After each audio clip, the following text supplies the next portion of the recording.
Tunataka tuendelee kushughulika na umaskini wa watu wetu. Tushughulike kwa dhati na matatizo ya wananchi, ya uchumi wao, hali yao ya uchumi, hali yao ya viwandani, hali yao ya mashambani, hali yao ya shuleni, hali yao ya hospitalini. Tunataka kuona hakika kwamba mtatuteulia mtu ambaye ukiulizwa swali, huyu anajua kwamba nchi hii ni nchi, bado ni nchi ya maskini,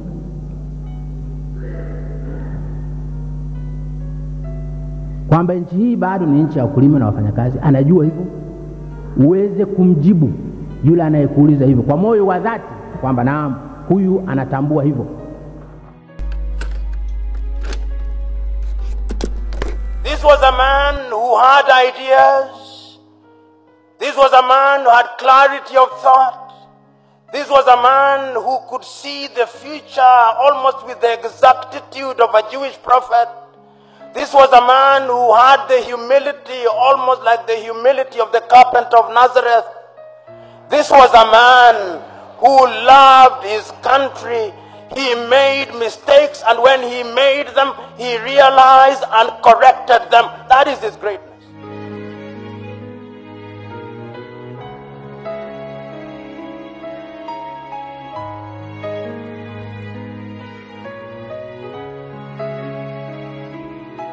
Imetimia miaka 21 baada ya kifo cha mwanzilishi wa taifa hili la Tanzania. Kuna mambo mengi yamefanyika, lakini ukiwa unaangalia maendeleo kwa jicho la kawaida, ni kama vitu vya kawaida. Kila upande wa taifa hili kuna vitu vinavutia, kuanzia miundombinu, uchumi, elimu, mpaka afya. Ni kweli hatujafika 100%, lakini mnyonge mnyongeni, haki yake mpeni. Tuko pazuri. Naomba nikurudishe 1961.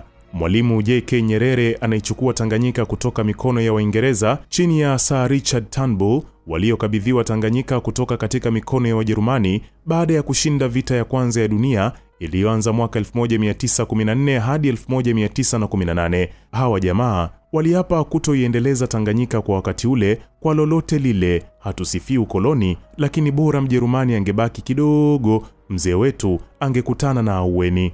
Mwaka 1964, kutokana na uthubutu wa Mwalimu, ukatengeneza taifa jipya ambalo mpaka leo tunajivunia kwa jina la Tanzania, muunganiko wa visiwa vya Zanzibar chini ya Rais Abeid Karume na Tanganyika. Yote haya yalifanyika katika nchi yenye uchumi mbovu sana. Vijana wa siku hizi wanauita mieyusho. Tulipata uhuru mwaka 1961. Muda ule tumepata uhuru, tulikuwa tumepata uhuru kutoka kwenye wakoloni ambao ni nchi ya Uingereza. Sasa kama inavyoeleweka kwamba ilikuwa bado ni mapema tunapata uhuru, ilikuwa ile ndio miaka ya mwanzo sana. Kwa bado tulikuwa na hali mbaya sana kiuchumi kwa sababu watu walikuwa hawajaliwi. Nadhani mnaelewa maana ya ukoloni. Tulipokea nchi uhuru, nchi ikiwa na watu waliokwenda shule wakiwa ni wachache, kwa sababu halikuwa lengo la wakoloni kutoa elimu iliyo bora na kwa ajili ya Watanzania. Wakati wa Tanganyika walikuwa takriban milioni 10. Lakini wanasema kulikuwa na vijana 171 walikuwa kidato cha 5 na cha 6. Unaweza kufikiria katika watu milioni 10 kuwe na wanafunzi wa kidato cha 5 na cha 6, 171. Sasa 171 ungechukua uwiano huo, fikiria leo tuko milioni ngapi? 60? Fanya 60. Basi chukua 171 mara 6, ndio ingekuwa idadi ya vijana walioko kidato cha 5 na cha 6 nchi nzima. Kulikuwa na kulikuwa na mainjinia 2 nchi nzima. Kwa hiyo kwa uwiano huo leo kungekuwa na mainjinia 12. Fikiria wa Tanzania. Kulikuwa na madaktari kama sikosei 7. Na tulikuwa wadogo tunajua kwa majina kabisa. Naambia sisi kuna Dr. Mtawali, Dr. Kasambala, sisi Dr. Mwaisela. Nafahamu kabisa kwa majina. who is who, Dr. Sterling. Sasa leo Tanzania yote hii kwa uwiano tungekuwa na madaktari 42, 7 mara 6, 42. Kwa hiyo ndio hali aliyoikuta. Huwezi kuwa na nchi na maendeleo yote una mainjinia wawili. Una madaktari sijui 40. Fikiria leo ungekuwa na mainjinia. Ungekuwa na mainjinia 12. Kulikuwa na viwanda vichache wakoloni waliweka kwa sababu zao. Kulikuwa na Tanganyika Packers kwa ajili ya kuchakata nyama, kwa ajili ya kuuza kusupply majeshi yao. Kwa kiwanda kama hicho kilikuwepo. Kulikuwa na viwanda vya chai, si vikubwa sana. Viwanda sasa vilikuwa vinajulikana ni ginnery, yani pamba ikivunwa inakwenda kule inatolewa mbegu. Kwa sababu mbegu walikuwa haoni faida, kwa nini usafirishe mbegu la wazihitaji? Pamba inakwenda. Kwa hiyo kwa kweli kulikuwa hakuna kitu. Ulikuwa unaanza upya kabisa. Watu walikuja hapa, wazungu wakaja kufanya biashara ili ziwanufaishe wao. Kwa hiyo hali ambayo alikuta Mwalimu Nyerere ilikuwa ni hali mbaya sana. Kwa hiyo kiuchumi tulikuwa tunafanya vibaya sana, na watu walikuwa na umaskini mkubwa sana, na bado watu walikuwa hawaishi kwenye vijiji. Nadhani mnaweza mkafikiria watu kama kila mtu anaishi sehemu ambayo anajua yeye na hawajawa organized kuishi sehemu moja. Kwa hiyo ilikuwa ni nchi ambayo kufupisha tu ni nchi ambayo ilikuwa ni ngumu kutawalika, na alijitahidi sana Nyerere kwanza kufanya mambo ambayo yalikuja kuinufaisha nchi baadaye. Ukija katika sekta ya uchumi, lengo la uchumi wa kikoloni ulikuwa kwa kweli ni kuja kwa ajili ya kupora rasilimali na nguvu kazi za watu waliowatawala. Kwa hiyo utaona kwamba kuanzia karne ya 15 mahusiano kati ya Afrika na Ulaya yalipoanza, ambapo yalianza yakiwa ni mahusiano yaliyotawaliwa na mabavu na uporaji mkubwa. Uporaji wa kwanza uliendelea kwa kipindi cha miaka 400 ukiwa ni uporaji wa nguvu kazi kupitia hiyo inayoitwa utumwa kwa takribani miaka 400, na baada ya hapo ukaja, baada ya utumwa kukomesha, ukaja ukoloni ambao ulidumu karibuni karne nzima, miaka 75 hadi 100. Kwa hiyo Mwalimu na wenzake walipopigania hiyo ngwe ya mwisho wa uhuru na uhuru ulipopatikana, walirithi taifa ambalo ni masikini sana. Matawi mapya yanafunguliwa kila siku, na idadi ya watu wanaotumia utumishi wa benki inaongezeka. Afisa wa benki anaelezea faida za kuweka fedha katika benki. Wananchi wamefurahi.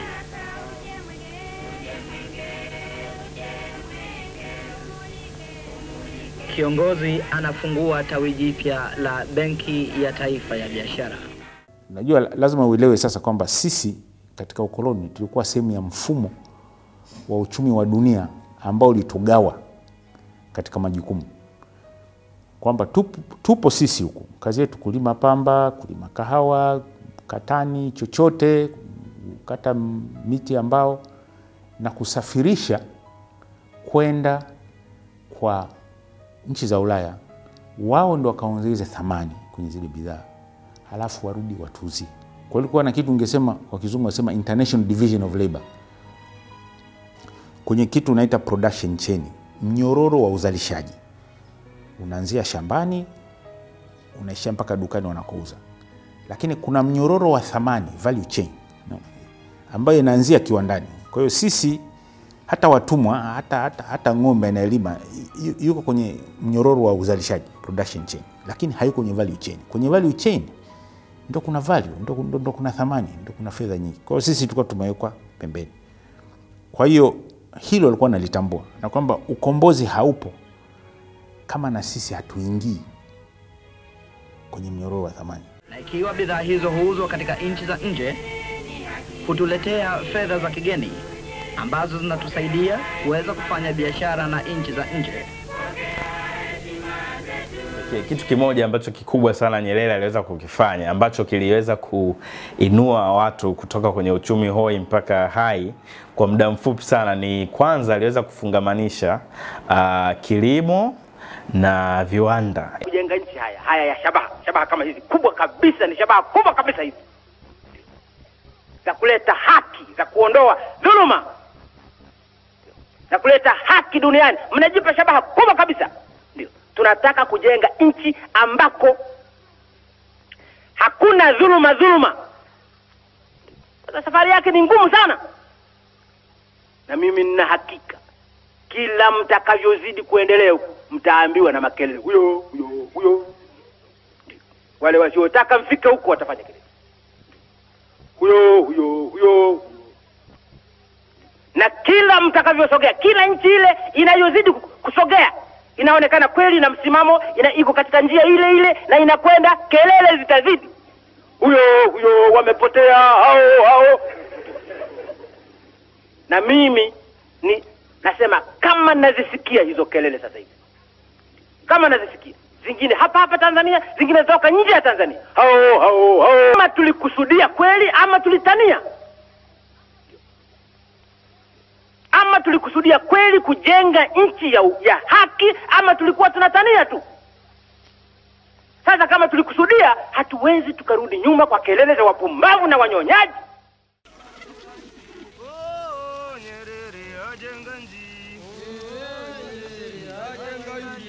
Baada tu ya kupata uhuru, Tanzania tulikuwa na viwanda vinavyofundisha watu wachache sana, hasa wale waliokuwa bado wanafaidika na mfumo wa kikoloni. Na ukiangalia viwanda vingi vilikuwa ni vile ambavyo vinakidhi matakwa ya kikoloni, yaani viwanda vya mvinyo na vingine vingi vya starehe. Kwa kweli viwanda vilikuwepo vichache ambavyo vilianzishwa kipindi cha mwisho cha ukoloni, kuanzia mwaka 1946 hadi mwaka 1960. Vilikuwa ni vichache sana na havikulenga katika kuzalisha bidhaa zinazotumiwa na wengi. Vililenga katika kuzalisha bidhaa za anasa kwa ajili ya matabaka ya juu, ambayo kwa sehemu kubwa walikuwa ni wazungu pamoja na Wahindi. Kwa utakuta vilikuwa kuna viwanda vichache, utakuta kuna kiwanda labda cha kutengeneza bia ama mvinyo ama aina ya bidhaa ambazo hazitumiwi na watu wengi. Kwa hiyo alikuta kwanza kuna viwanda vichache, lakini pili viwanda hivyo pia vilikuwa vikizalisha bidhaa ambazo hazikuwa zikitumiwa na watu wengi, lakini ulikuwa ni uchumi tegemezi kwa ujumla.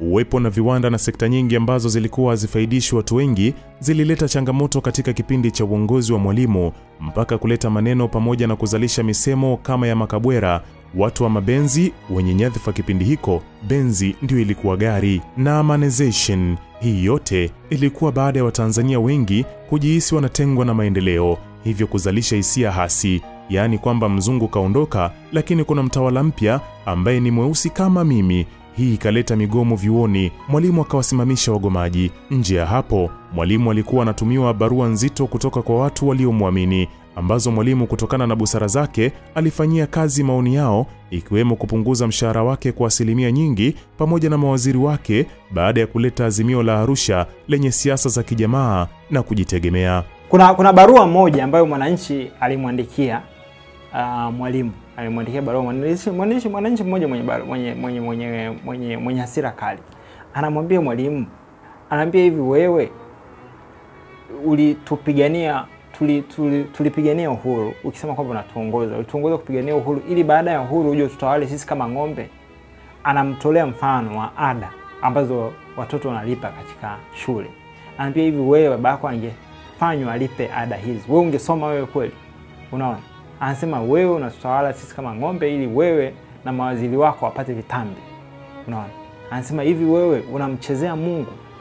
Na kwa hiyo aliandika barua kali sana, lakini kionyesha kwamba hasira za wananchi ambao walikuwa hawakubaliani na aina ya sera zinavyoenda. Kwa sababu miaka ya mwanzo baada ya uhuru, kati ya mwaka 1961 hadi 64, tulirithi mpango wa maendeleo uliokuwa umeandaliwa na wakoloni wa miaka mitatu, alafu kafuatia na mwaka 64 hadi 69 mpango wa pili wa maendeleo wa miaka mitano.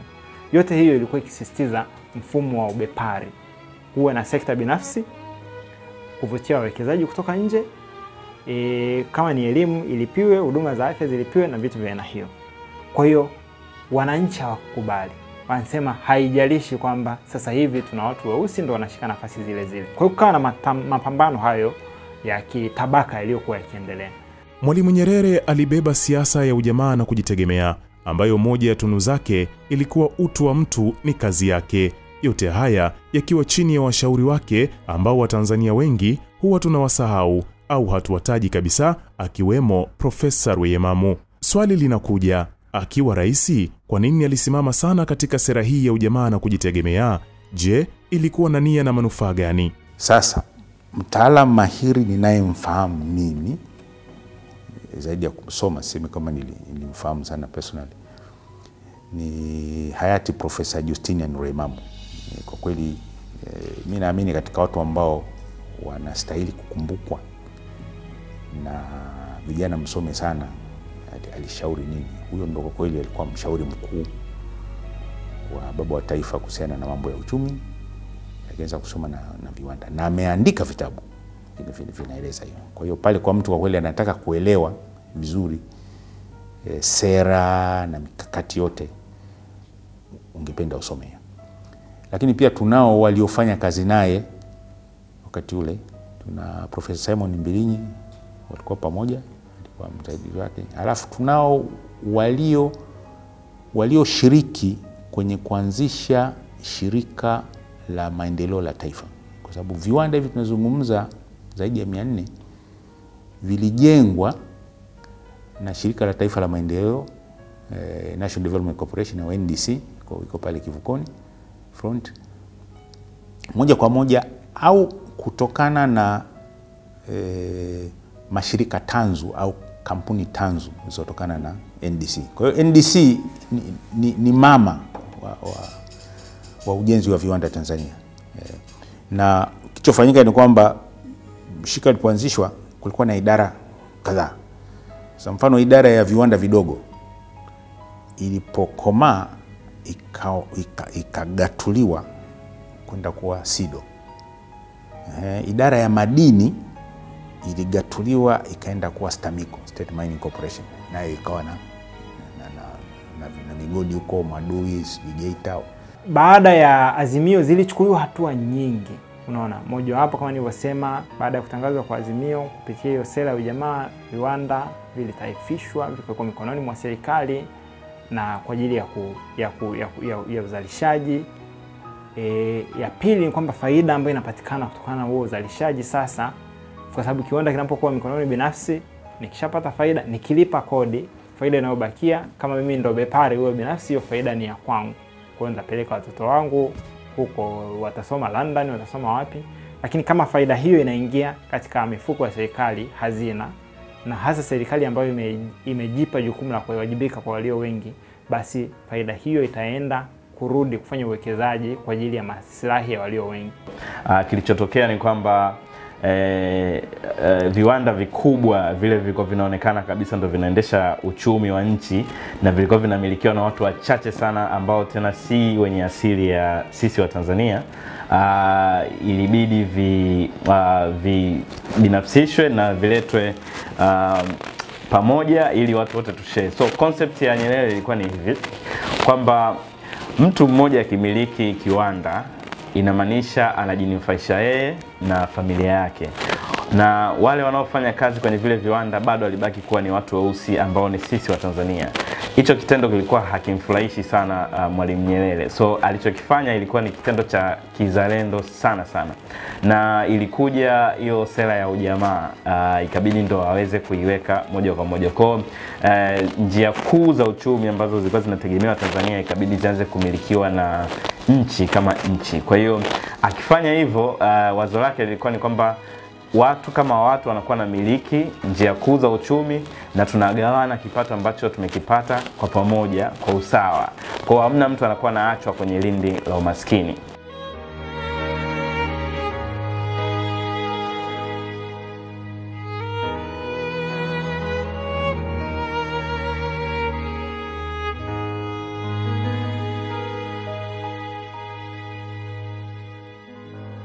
Safari ya Tanzania kuwa superpower, yani taifa lenye nguvu kiuchumi, bado ni ndefu, lakini kwa bahati nzuri tuko katika mstari ulionyoka na mikono sahihi. Mungu ibariki Tanzania.